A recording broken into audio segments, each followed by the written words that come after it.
As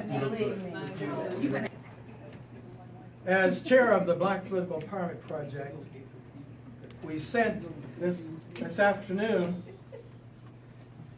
as chair of the Black Political Empowerment Project, we sent a letter this afternoon to Governor Tom Wolf.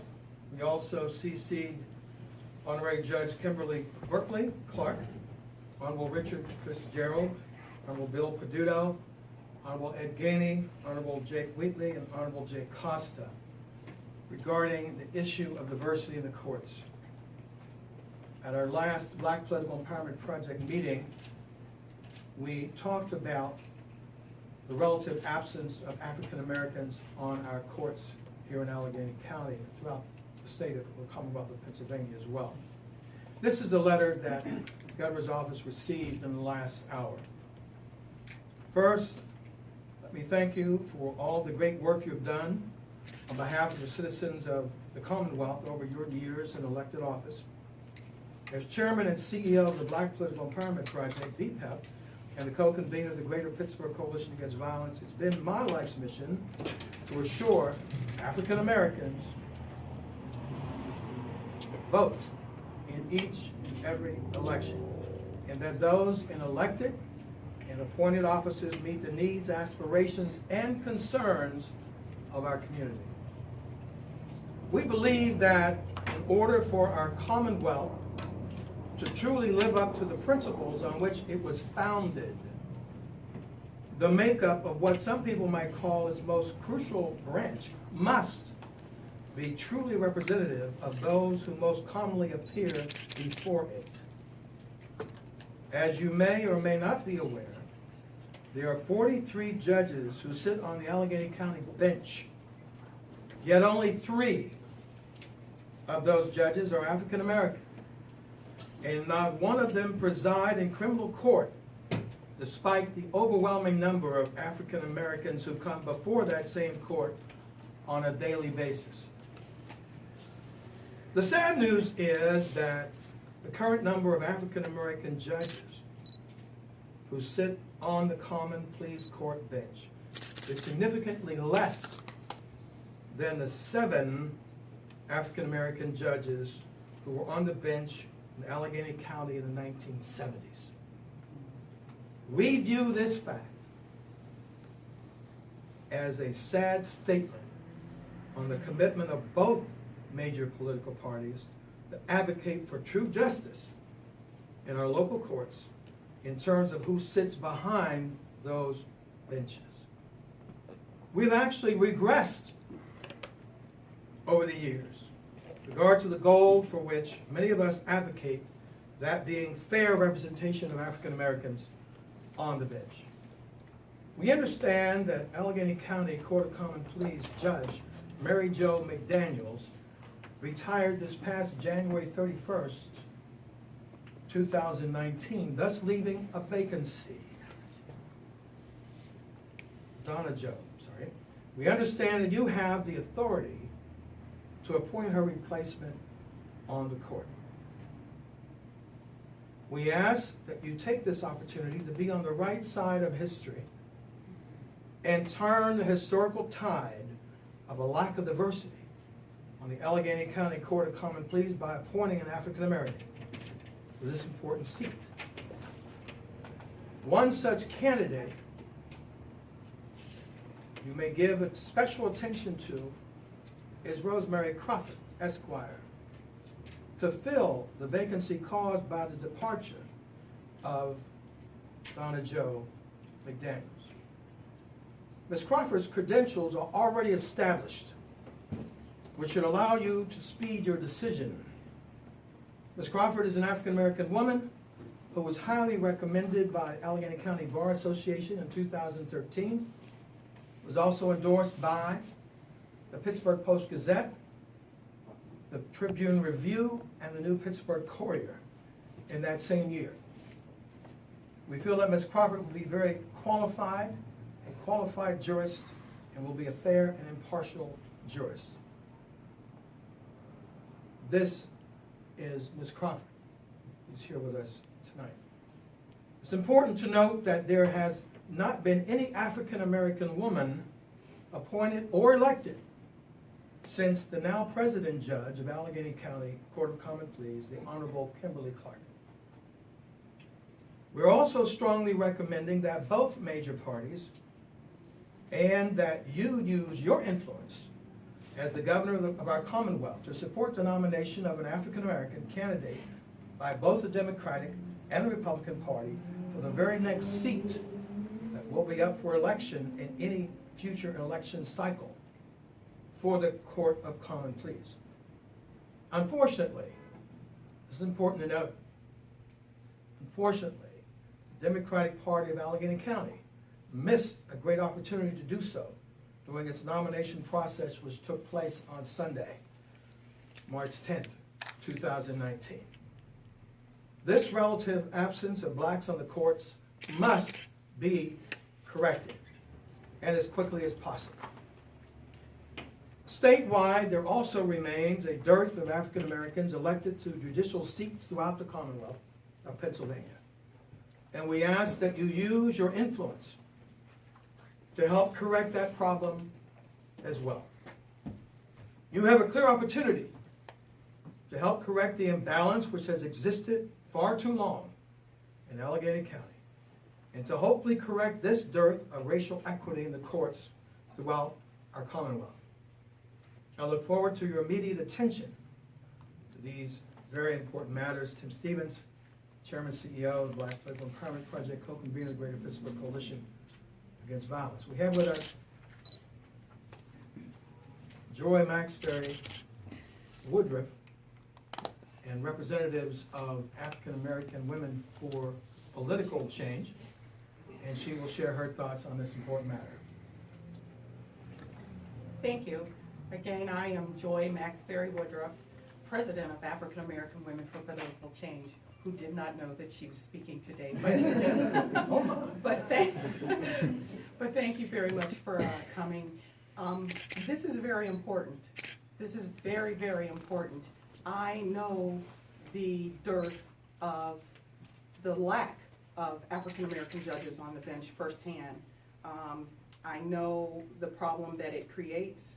I know that the African American youth that come before the family court, which is where most judges begin their careers as judges, I know that those youth deserve to have people that look like them, and I know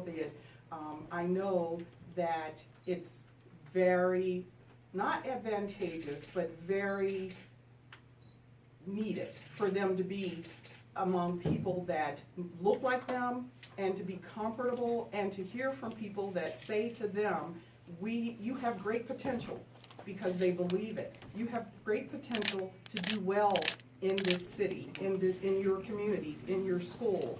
And when African American judges are there for them, that is a possibility that is realized. They run into less obstacles, and they are able to advance and not be before the court again, because they see where they can go. They see that they can aspire to great things themselves when they see someone that looks like them on the bench. And also, those African American judges understand the obstacles that these young people face, and they are able to not advocate for them, but able to point them in the direction that they need to go. And they are able to see that these kids are more successful. They are also able to be an influence among their colleagues to say that these young people deserve they deserve your attention, they deserve your help, they deserve for you to be there so that they can aspire to greater things and not be a client within the juvenile justice system. So please, Governor Wolf, we are asking you to give consideration to putting more African American, to use your power to appoint African Americans to the bench, that they would make a difference in the courts. Thank you very much. Roy Maxberry. Richard Stewart, President of the NAACP Pittsburgh unit. I just want to echo what Ms. Wooddruff said, the same thing. it needs to be more diverse. We need more African Americans sitting on the court, whether it be criminal court, family court, Commonwealth, Supreme Court. We need more diversity. And we have a qualified individual here that needs to be given consideration. So we're asking the governor to give deep consideration to for this candidate to be looked at and to be possibly placed in that slot that's available now. Thank you. Thank you very much. Do you have any questions? Also, we have some young folks in the house. Speaking of, where's that? So this is your future, and we like to see people of color in key positions of influence. And we're serious about that so many people, African American, come in front of the bench, but we don't see them behind the bench. And that's a big deal. A lot of people don't realize that. When you come into a court situation and all you see are folks of other nationalities and colors, and you see nobody that looks like you, and frequently nobody on the jury. And that makes you a little bit nervous. Diversity and equity in law and justice. It's a big deal. Diversity and inclusion. That's one of our key words in corporate equity. Carmen, do you want to Just a few things. introduce yourself? Hi, I'm Carmen Robinson. I'm an attorney. I'm a criminal lawyer, and I also clerk for the Honorable Kim Berkeley Clark. She's the president judge of Allegheny County Court of Common Pleas. I'm here on my own. I'm here because I want to say that there are actually two positions open on the court. There are two. There's one caused by Judge McDaniel's retirement. So, and there's one that's up for election, but that one, her position, she didn't retire in enough for it to be two positions. So there's two positions. So we certainly can have one appointment for an African-American candidate. And the reason why that's important, we've seen, and at least I've seen for the last 13 years, if you've been appointed, it made it that much easier for you to become judge. So that becomes critically important. I want to add that it is also very important on the criminal bench to have an African American or just a person of color in that area. It's very important, and it's not that there's an edge gained by having an African American judge. At times they're generally harder, but it presents an environment of fairness. And fairness matters when you're thinking about the residents of Pittsburgh, the African American and other people of color, thinking that they can't get a fair shot. So it actually increases the fair process. Thank you very much. Have any questions? Yes, sir. How many African American men and women are on the bench now, like countywide, and maybe also in magistrate positions? And then, what would be the term of the term of appointment? Like how long would the appointment be until the next election? I think she had, what, 8 years in? No, She had already had 8, or she had 8 left? no, it would be till the next election. The term of appointment will be till next Right, it would, election. you're talking about Judge So it would be McDaniel? 2 years. It would be 2 years, that person who would be appointed to Judge McDaniel's position would pretty much have, until the next election, which is 2 years. Can we hear from Rosemary, since we heard from everybody else but her? Hello. Thank you, all of the great leaders of Pittsburgh that are here that are concerned about justice. Why am I interested in being a judge? I want to make a difference in the lives of children and family in our region. What am I about in a word? Justice. Justice can be elusive if you're not the right gender, then the right economic. I know as a person of modest means, but for my education from Georgetown Law School, knowledge of the law, and good people around me, I could be a victim now of the system instead of a person who's a leader. I think that being aware and promoting justice and freedom and making decisions based on what's the law and the facts rather than race, gender, age, or disability is how we should be. I'm not part of the establishment. I'm for the people. And if I am ever judge, I will be known as the judge for the people. Thank you. Thank you very much. Any other questions? I don't have an answer to your magistrate, Judge. Does anyone know that? Three. No, I know we had 3 judges out of 43, but you He said mentioned magistrate. There are magistrate. 3 also. Yeah. There are only 3. Three magistrate? Yes. You know, out of the total? Three quarter pound. Cahoots and Petite. Out of how many there, you know? Cooper. I think 43. The same? No, It's that's the same? That's common, quarter common pleas. Quarter is common 40. pleas is No, 3 out of the 43. magistrate, they've cut a bunch. Oh, it's about the same? It's about the same. Yeah. So in other words, it's a pitiful representation, Right, and whatever we're across the talking about. board.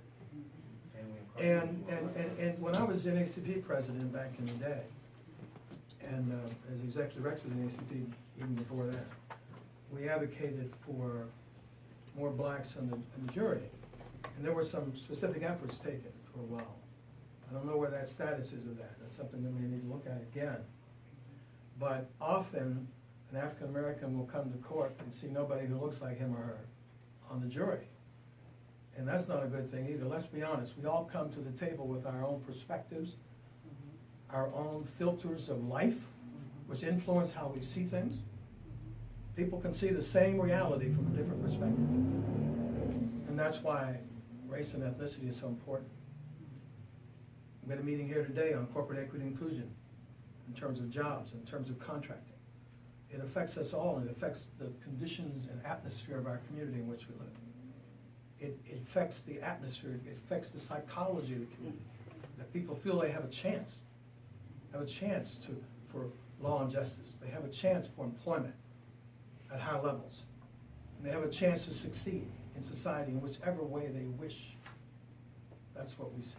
Tell him I do have a word in a second. Yes, ma'am. And just to piggyback on what Tim is saying, my husband, I didn't say this before, but he's a judge in the Court of Common Pleas, and he has been named the supervising judge of Juvenile Division. And he wasn't named that by the Supreme Court because he was there longer. There are judges that have been there much longer than him.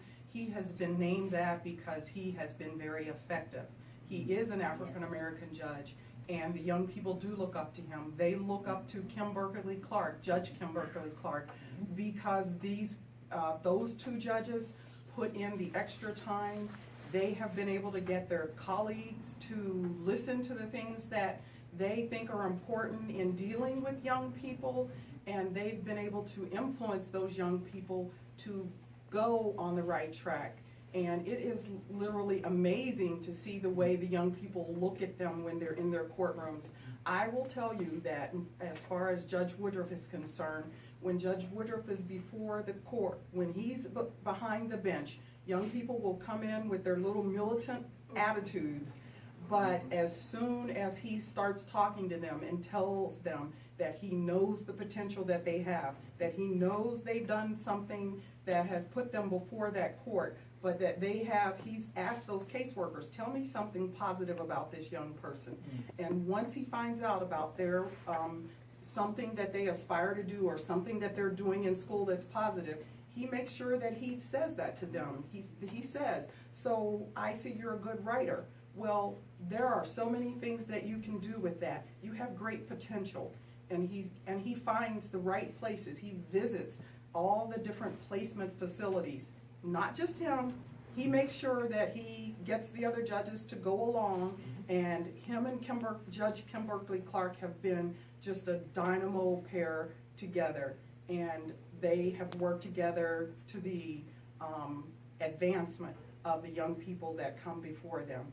And so I know the difference that African American judges can make, and I do know it's all about diversity and inclusion, and that's what I'm hoping and praying that our governor realizes also. Absolutely.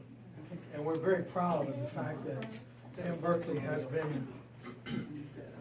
Clark was the first, only woman, the first African American to become president judge in Allegheny County.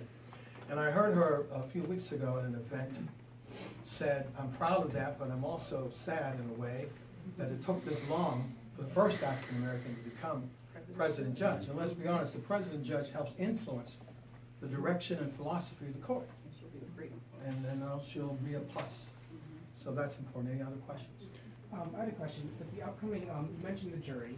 and not enough color in the courts with the upcoming Yes. Roswell trial. Yes. And what are your thoughts on that? And hoping, with your push today about getting African American vote out and getting more color on the Court of Common Pleas, what are your thoughts with that playing into the Roswell trial coming up? I know that the jury is coming in from another county, Dauphin County. I don't think there's a whole lot of black people out there in that number. But we will see. We're always concerned about that.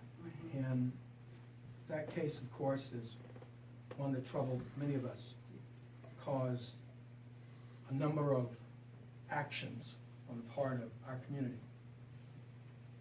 And many new emerging young leaders came out of that movement to fight for the memory of Antoine Michael Rose II, who was killed by an officer who just got sworn in officially that day.